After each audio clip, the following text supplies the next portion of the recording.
because you're so versed in college, I'm going to ask you a lot about what I think we could potentially get, which is all six potential first round quarterbacks going. And who knows, maybe even with trades, maybe they all end up in the top 10 or the top 15. Hmm. Um, so when you look at this draft, obviously, let's just start with the elephant in the room. Let's start with the number one pick, which we all assume will be Caleb Williams. And obviously, the question being, will it be Chicago or will they trade out of it? I have said for months, David, that if I was the Bears, I am trading Justin Fields. I am drafting Caleb Williams. I'm not thinking twice about it. Uh, there's this somehow we always get this every year with the draft that the number one pick seems to always be criticized. People don't Hmm. think he's going to be as good as he is. And there's just thought out there that, oh, if you trade down and get more picks and you build around Justin Fields can be a franchise quarterback. I'm sorry. I've seen Justin Fields for 3 years. He has a 60% completion percentage. I think he could be a good quarterback. I just don't think it's going to work out in Chicago. I think Caleb Hmm. Williams is a transcendent quarterback. I don't care about all this stuff when the medical and he's emotional after games and this and that. To me, it's passion. He's a Trevor Lawrence. He's an Andrew Luck type prospect. And I'm sorry, you're in a division now with a very good and young Detroit Lions team. Jordan Love popped at the end of last year. And when you watch Jordan Love versus Justin Fields that last game of the regular season, it didn't even look close. Looks like Kirk Cousins is going Night to be and day. back. Yeah, exactly. It looks like Kirk Cousins is going to be back in Minnesota. So when you look at all that, David, I'm like, those people that want to defend Chicago and say that Justin Fields should be the guy, I'm like, you're the person in business that doesn't pivot off things quickly when things don't work. I mean, a lot of what you said, I also agree with because at the end of the day, when you look at Justin Fields, like, and I got to try to take some bias out of it because I've grown up an Ohio State fan and stuff like that. So a part of me is like, I want to root for the guy, I want him to be successful. But I mean, and just historically too, just Chicago has just not been kind to quarterback play. And I agree. Justin Field has all the tools to be a great quarterback. He really, really does. He does have an arm. It's just that he hasn't been able to put it all together. And the coaching staff and everything at Chicago, I don't believe has really put his full best foot forward. And if I was Chicago, and I've had to take some time and some liberties to look into Caleb Williams and be like, is he really that great? And I really do think he has the opportunity to be a fantastic quarterback. And I feel a lot of the criticism that he gets is way overplayed for what he truly is as a prospect. Like, everybody remembers the fingernail painting from the Utah game and stuff like that, and the emotion and stuff. And some of that stuff, I think when he gets into the league, like, he'll grow out of those antics and stuff like that and really like hone himself into being a great quarterback. It's more of a question of, will Chicago be a good fit for him is one question I have. And if the trend continues, the historic trend of like him or Chicago being a rougher place for a quarterback, especially a rookie quarterback, to get his start in the NFL. Um, you know, is Caleb Williams' skill set enough to really like overcome it? Is something that I'm curious to see if they go that route with the first pick. Speaking of which, um, for the last 2, 3 years, I have probably annoyed my viewers with how much I have talked about it. But I think there is a trend, and it's more so in the NFL rather than college, but we're seeing it in college as well. And that trend is I don't think defensive minded head coaches have the touch and the feel that offensive minded head coaches have for the young quarterbacks. I mean, we've seen guys Mhm. like Brian Dable, bring Daniel Jones to the playoffs 2 years ago. We saw Matt LaFleur last year. Jordan Love on Halloween looked like a bust. And by the end of the year, you can make an argument he was first or second best quarterback in his entire conference. Um, I think that just shows patience with offensive coach and development. We have defensive coaches like Mike Tomlin in Pittsburgh, Belichick when he was in New England, just seemed like he's tone deaf the offense. And I do feel like that Eberflus is a little bit of that way in Chicago. That does Mhm. worry me, which is why I think it's sort of a lame duck year. I said 2 years ago, if I was Chicago, I would have never fired Matt Nagy. Matt Nagy got Mitch Trubisky to the playoffs. He has one bad year and they throw him out the door. Mhm. Um, that worries me a little bit about Caleb. What's your stance on that between offensive and defensive coaches? Do you think it really does matter? Because I think outside of D'Amico Ryans last year, who had success with CJ Stroud, and I look at that, the only reason why they had so much success is because he had a superstar offensive coordinator that none of us knew at the time in Bobby Slowick. So I think you can have a defensive head coach, but I think you need, if you're going to go that route, I think you need a superstar OC. And I mean, that's just sort of also just the way the NFL's been going. It's offense, offense, offense, not as much focus on defense, at least in terms of um, what the viewing public wants and how the game has transitioned, especially the past couple of years. It's something where I really do think that if you, especially if you're a young rookie coming into the league, you're trying to figure out the ropes because at the end of the day, the college game is a whole different world from what the NFL is. It's something where like you need that guy who just gets it, who can really just be who's been in that person's shoes and really understands that part of the game and everything for them to get a full adjustment and a full transition into the technicality, for athletic quarterbacks, like you can't just, it's not all about the measurables now. It's all about, you got to make sure everything is down to a point and you can play to the best of the best. um it's definitely not impossible, like if you can get in the right situation, but you need a good offensive coordinator to pair with that defensive head coach. And, like with the Texans, like if I'm a Texans fan, like going into the next couple of years, like I'm psyched, especially if that crew can stick together for a few years. But you gotta find that right pairing and you need it to you know, just resonate on all frequencies for it to be successful. So I'm curious to see how, you know, again, going back to Caleb Williams, if he does get selected first overall, which he more than likely will be, how is that transition going to be in Chicago with that situation and everything? Before we get to the rest of the quarterbacks in the draft, I want to quickly pivot to the Justin Fields situation and whose suitors do you think could go after him? I've been saying, and even though this guy is a defensive coach, he has Mm-hmm. worked on the offense side of the ball, and his offensive coordinator now is from the Sean McVay tree in Zach Robinson. I like Atlanta a lot.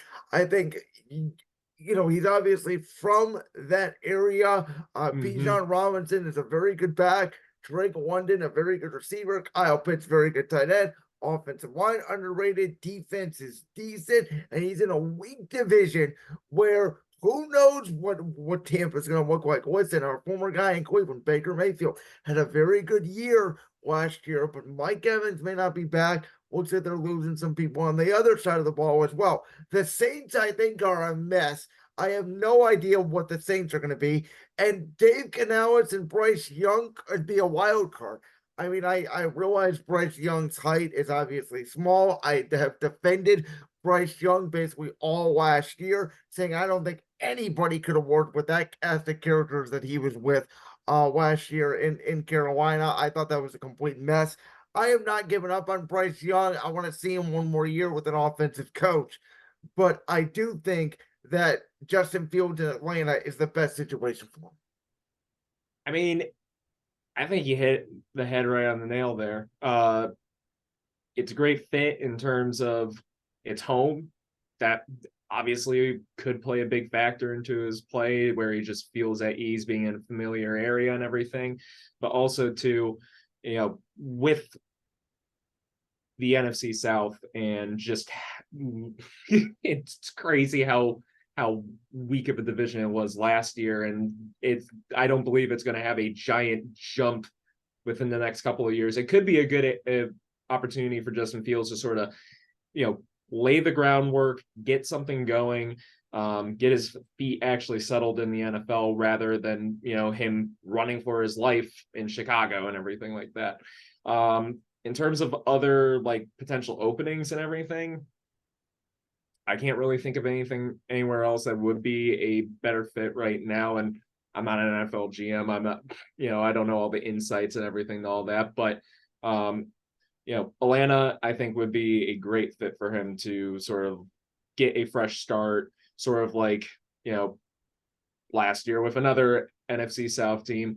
Baker Mayfield found a good situation for him and he was able to flourish and everything. It's a lot of, some quarterbacks need to just find that right fit for them to get themselves established, and they can use that momentum going forward with the next couple of years in their career. We've seen it happen plenty of times before.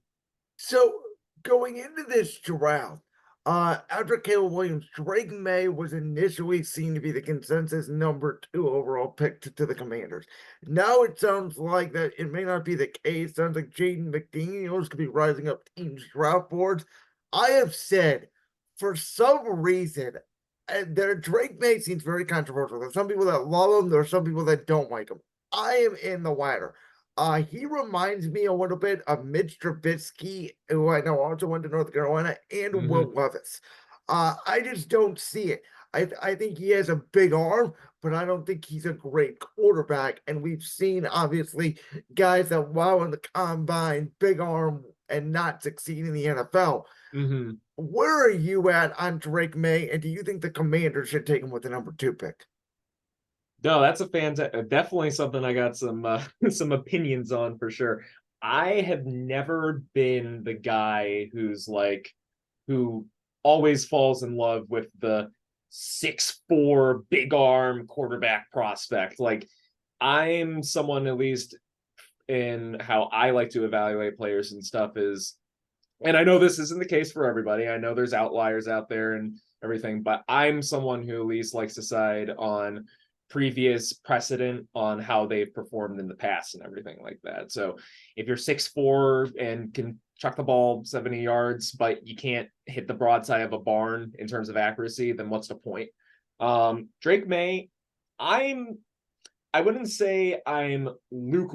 I wouldn't say I'm cold on him. I wouldn't say I'm cold on him because I do like a lot of sort of like what I have seen. I've seen a couple games from North Carolina last year. Obviously there's ups and downs and things.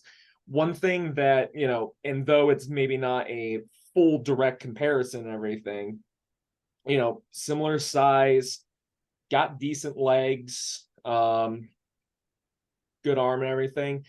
Do I think he's to the point of the same athletic freak fully as, like, say, a Josh Allen or something like that? No, but that potential is there. I think, like, if he gets in the right situation where they've got someone to really help nurture his development and everything, where he can fine tune everything, he could be good. But it's like hard to say. I would say of like who I think should be taken on that second pick.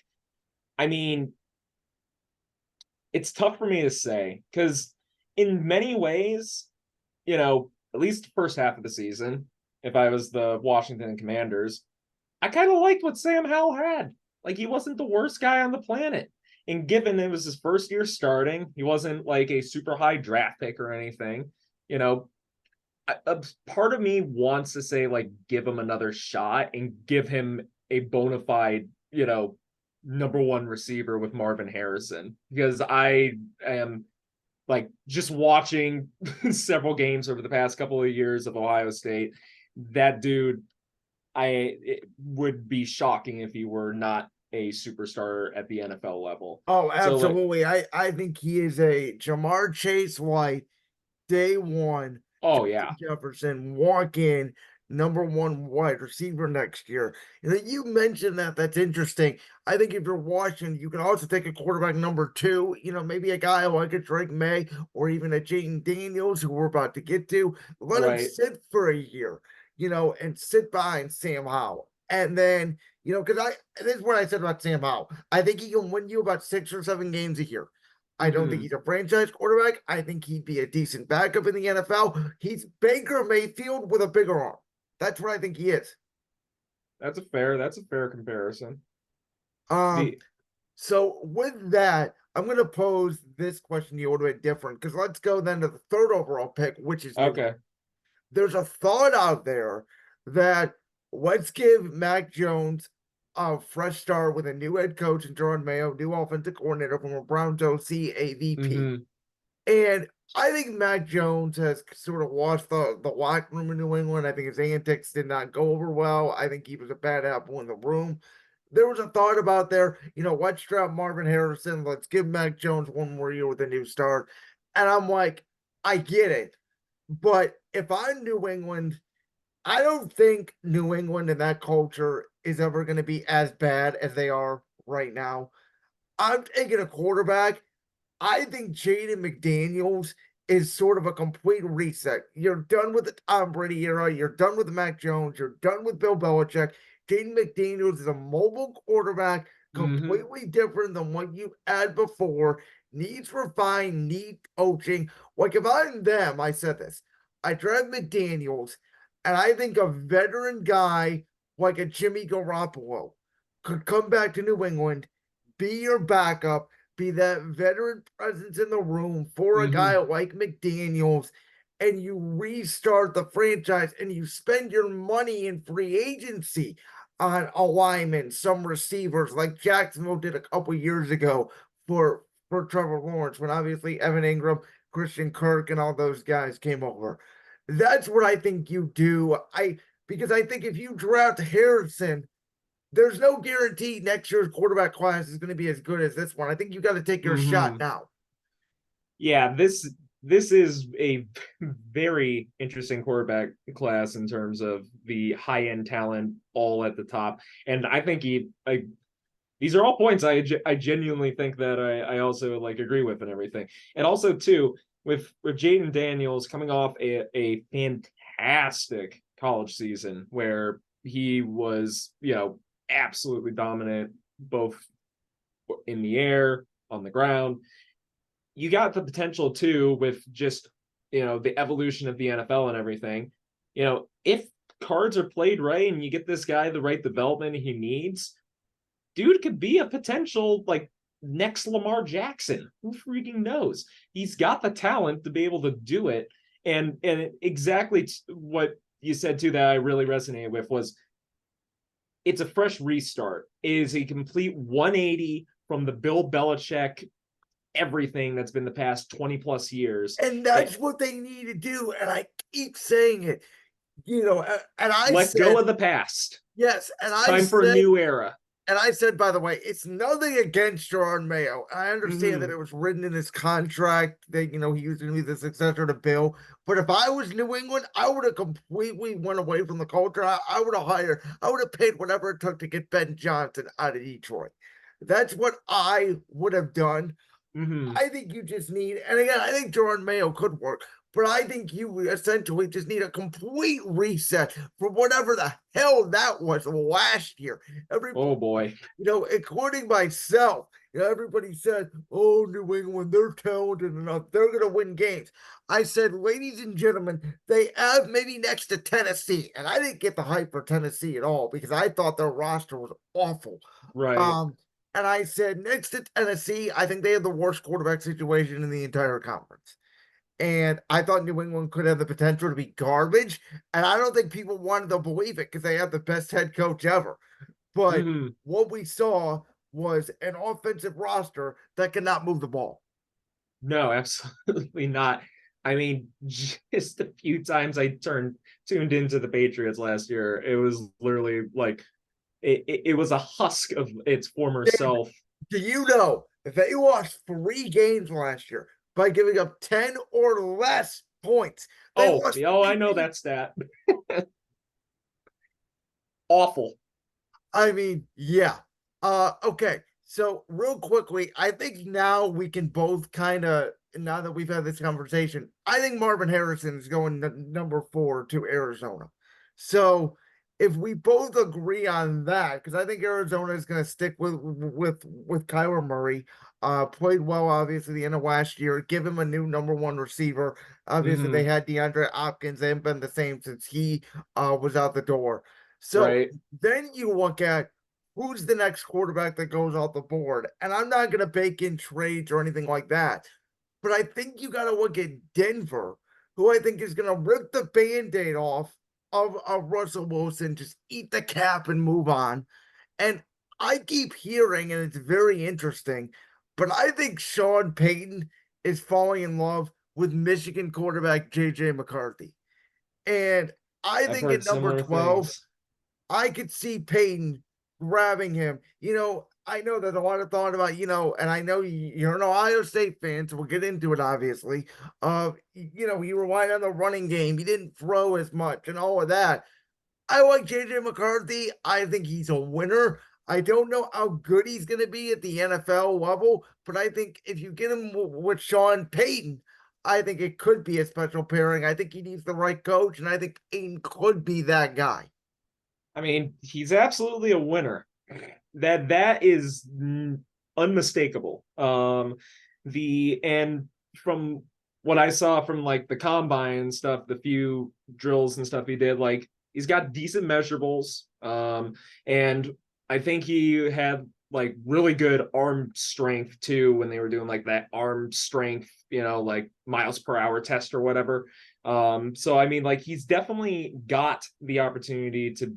He's got the tools. It's just that's the biggest question mark is just because of how Michigan's offense was ran, it was not one where he could really showcase that talent to the same degree as much of the other people in this class who are also at the top of the QB room. I mean, to my understanding, too, with how Denver how Denver and Peyton wants to really sort of like run the show. Like if he can have it be almost sort of like a run first, sort of like game plan everything, that would be ideal. And that's what McCarthy's, used to. And he gives him opportunities to sort of like ease himself into it instead of being thrown to the wolves and be like, okay, you got to win us games right now using everything you've got.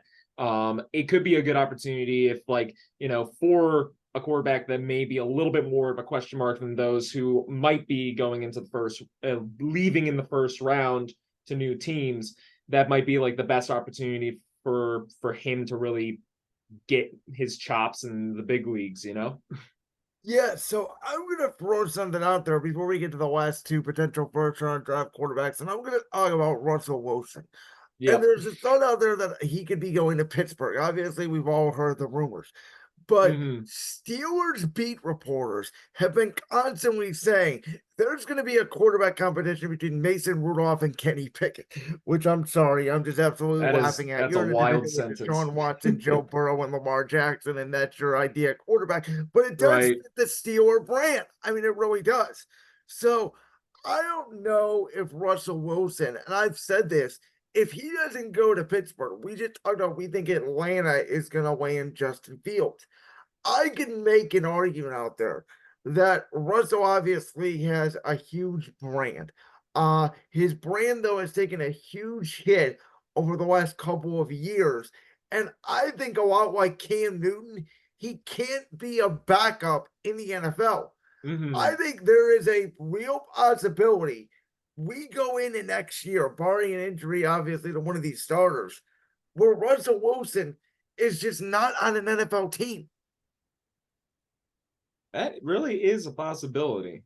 And I didn't really think of the Cam Newton comparison. Like he's too big of a name to just be riding the bench. And Yes. that And, is and really a true outside of statement. Pittsburgh, where's he going to go? Because we're going to get to Vegas in a minute. Vegas is not doing another veteran like they did with Jimmy. Oh They're no. drafting a quarterback. So I think Minnesota, by the way, keeps Kirk Cousins. I don't think he's walking out the door. So I don't Hmm. think that job's available. New Orleans is sticking with Derek Carr. That job's not going to be available. I think Baker stays in Tampa. That job isn't going to be available. You Right. know, the Giants are paying Daniel Jones too much money to bring in Russ.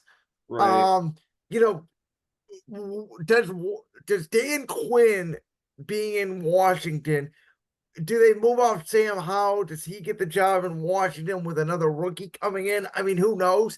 That's like the only other situation I can think of where outside of Pittsburgh, because Tennessee needs a quarterback, but they already have Will Levis and Malik Willis. They're not going to bring in Russ. Right. So outside of Pittsburgh, like, where the hell is he going to go? That that is really truly a conundrum because that's the biggest thing is, the teams that desperately need like maybe a veteran presence to just come in and play for like 2 or 3 years are just absolutely hammered by the salary cap and what they've already got at the position. Because in my mind, I'm like, Giant sounds like a great spot, big market, and just, you know, Daniel Jones, given he got hurt like not too far into the season last season. I still cannot believe he got that contract. But they But got Tommy DeVito. Tommy DeVito, oh, The that was awesome. Giants are, you know what the Giants are? They are what the Browns used to be. Oh yeah, yeah, I can agree with that. I mean, and we'll get into this in a minute about the running back position, and I'll give you Hmm. my take on it, which may be our first real disagreement of the entire podcast today. But before we get there, let's finish off our thoughts on the last two quarterbacks. Uh, Vegas, I think Bo Nix a perfect fit. I like Bo Nix. You know who he reminds me of, David? ooh, The guy in their own division, Justin Herbert. Similarly, played at Oregon, yep. similar style and passing mechanics, similarly big arm. I think with Devontae Adams, with Arnold Renfro, sounds like Josh Jacobs is coming back. They still have Jacoby Myers. That's a lot of weapons with a head coach and Antonio Pierce that is a real demanding, driven head coach. And again, he's a defensive guy, but I think that they're going to get the offense side of the ball right. Clearly, the players have bought in, and you're Yep. going to be in a division with Patrick Mahomes and Justin Herbert and Jim Harbaugh, who we know Jim Harbaugh has never lost wherever he goes. Jim Harbaugh is going to win very quickly there with the Chargers. Um, so I think Bo Nix, if I'm Vegas, again, similarly from that Oregon, Washington, West Coast, going to Vegas, you need a superstar quarterback in that town. I think it's a good fit. And this isn't something that's as big of a deal for other positions.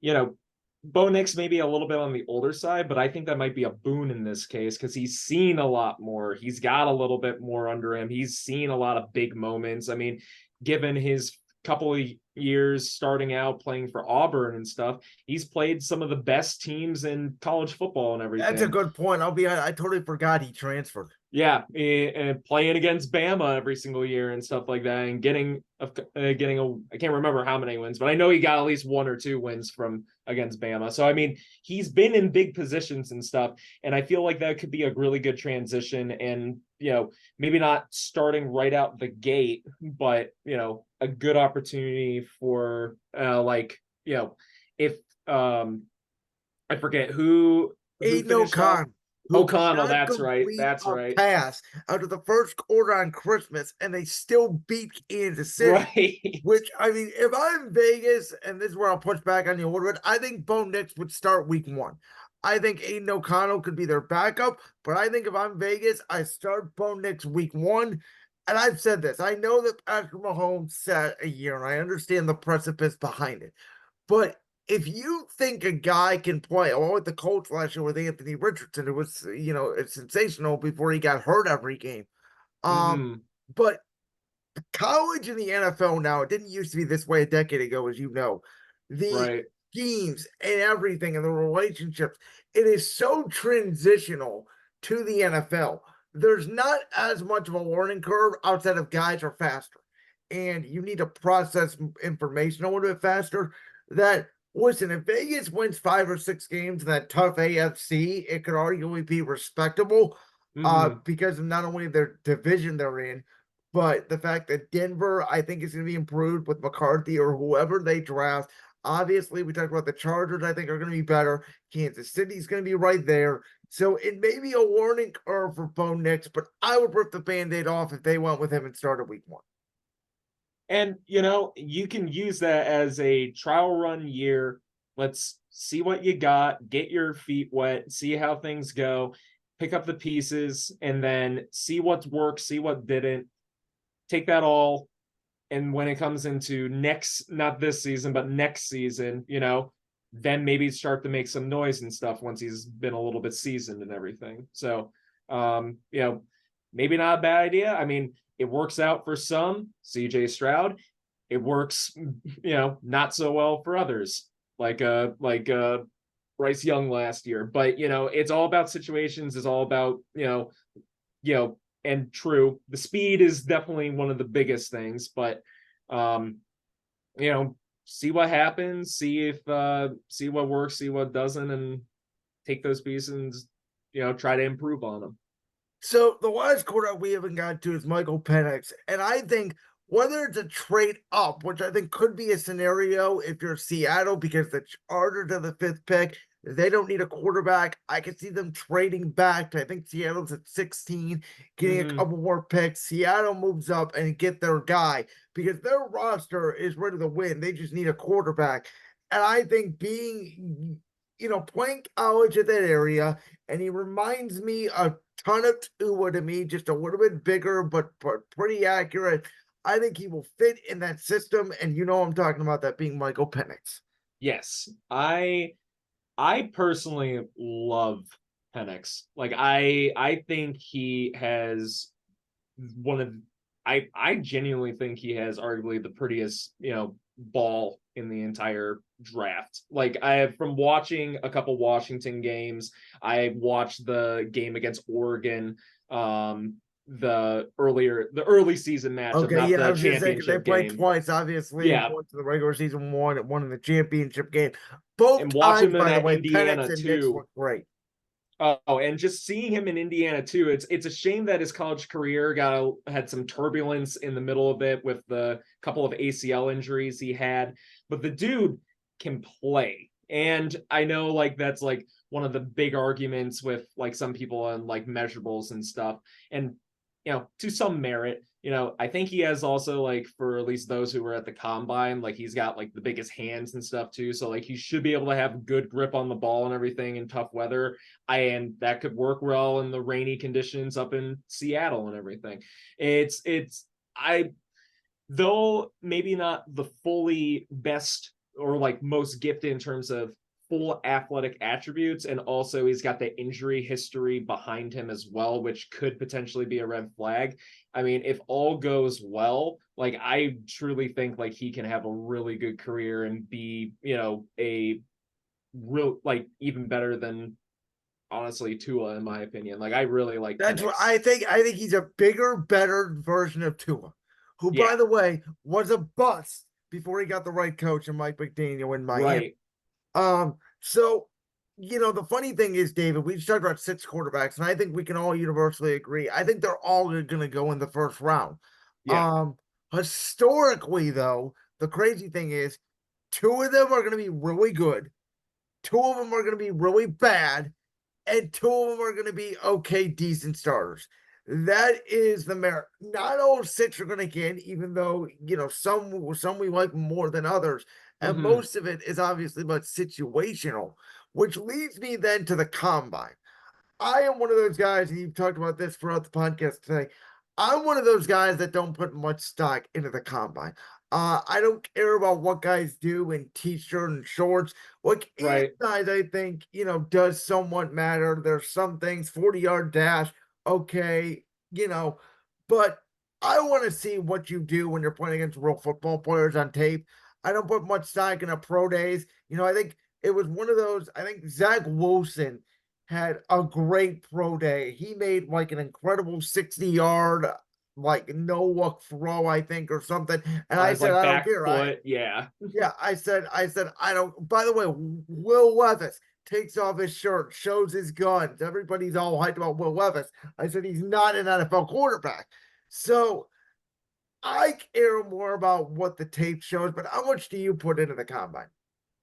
I, you know, the combine, I think, is much more of a hey, if you're one of those fringe guys, like maybe you're at a smaller school, this helps put some eyes on you if you're able to hit those measurables and things like Yes. that.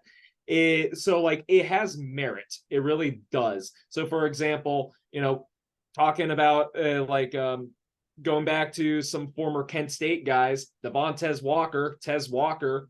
I looked at his measurables from the combine, and he became a decent target for Drake May this past year for North Carolina.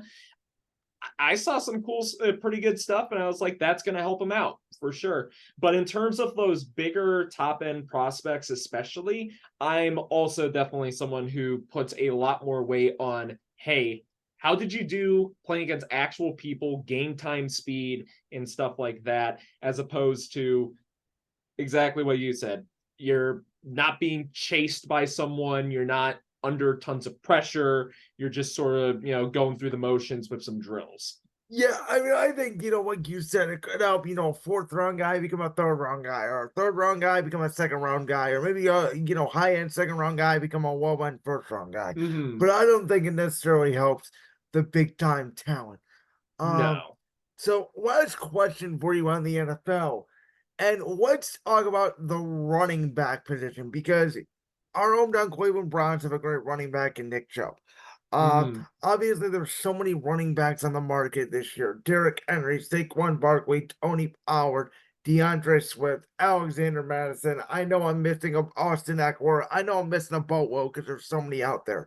Mm-hmm. To me, and I've said this about the Browns and Nick Chubb, and I know the city of Cleveland. I know you guys love Nick Chubb so much. But if you remember the day Nick Chubb got hurt in Pittsburgh and everyone was flipping out, I said, you're fine. I was the only person in Cleveland that said if you're going to miss one player on that team, it's going to be the running back position. Because I do think the running back position is so dependent on external factors, running game, receivers, offensive line, all that stuff. And I think that if you have a superstar quarterback, a Chargers, Chiefs, Bills, Ravens, et cetera, that you don't need a great running back because the ball should be in your quarterback's hands. Mm-hmm. And so, a team like the Giants or a team like Tennessee or a team like that, I think could pay a running back because they don't have a very good quarterback. They need a run game. Right. What is your thought on the suppression of running backs in the run game in the NFL? Because I do think I can get 1,000 yards out of three backs at the fraction of a cost that I would have to pay for a Derrick Henry or a Saquon Barkley. I mean, and this might partially also be due to my upbringing and my football culture when I played and everything. I'm someone who's very I'm definitely someone who's pro running back. I like running backs. I'm not one of those people who's like someone who is like I don't think there should be as much of a depreciation of the position as there has been personally, because if you can get yourself a really good running back, awesome. But that is one of the big just things with how the NFL has been moving is such a dependence on the pass game and just and one thing that has been seen over the past couple of years, and once Nick Chubb got hurt, I got to watch a lot of this. It became running back by committee, and true in this day and age where people want to get paid the big bucks and everything, it can work. It can definitely work doing the running back by committee and everything. And unfortunately, it kind of like boils down to, can you get a really good running back on that rookie deal, have him for those 4 years and everything? And, as much as I am someone who wishes, like there was a little bit more love for those absolutely amazing running backs, like a Nick Chubb, like a Derrick Henry, where like there's a little bit more buzz around them. That's just how things have been moving as of the past, 5-10 years with the position. It's very unlikely we're going to get like a Adrian Peterson situation in the next couple of years with running backs where there's just going to be one dominant guy. There's some good ones upcoming in the draft that I think are going to be good. None that I think are superstars, but that is an interesting question to be posed. If I were the Cleveland Browns and were I in a similar position with your star guy going through this injury, and let's be honest, Nick Chubb is a cap hit right now, especially if he can't come back to the full potential that he was. I mean, as much as it might bring a tear to my eye, it might be worthwhile trying to find a way to get that cap hit, whether it's at least maybe trying to rework the contract or something. That would be ideal in my eyes. But That's what I was going to ask you. Is I'm surprised by so many people in Cleveland, and maybe it's just because of Browns fans' upbringing, because the Browns are known for running backs and yep. kickers. I mean, yeah, regardless of their kicking situation over the last few years, I mean, you look at Luke Rhodes and Phil Dawson, two of the best kickers of all time, and running backs similarly, Jim Brown, obviously when we were growing up, Jamal Lewis, and now Chubb, that I think Cleveland loves their running game and or Spiner and It's all just a those part of the guys. culture. I think it's just such a culture that I'm surprised that all these Browns fans are getting so defensive about, no, you can't trade Nick Chubb. And I'm like, you made the playoffs on your fourth string quarterback and third string running back, and you're so upset about Nick Chubb. What you really should be worried about is the guy you paid $230 million to. Is he your franchise quarterback? Oh, don't get me started on Deshaun. Okay. Well, we're not gonna go there to like that clip from the Brands World podcast. If so, make sure you go down there and hit that subscribe button. While you're down there hitting the subscribe button, make sure to also hit the notification bell so you never miss another upload. And make sure you check out all the other clips from the Brands World podcast right here on YouTube.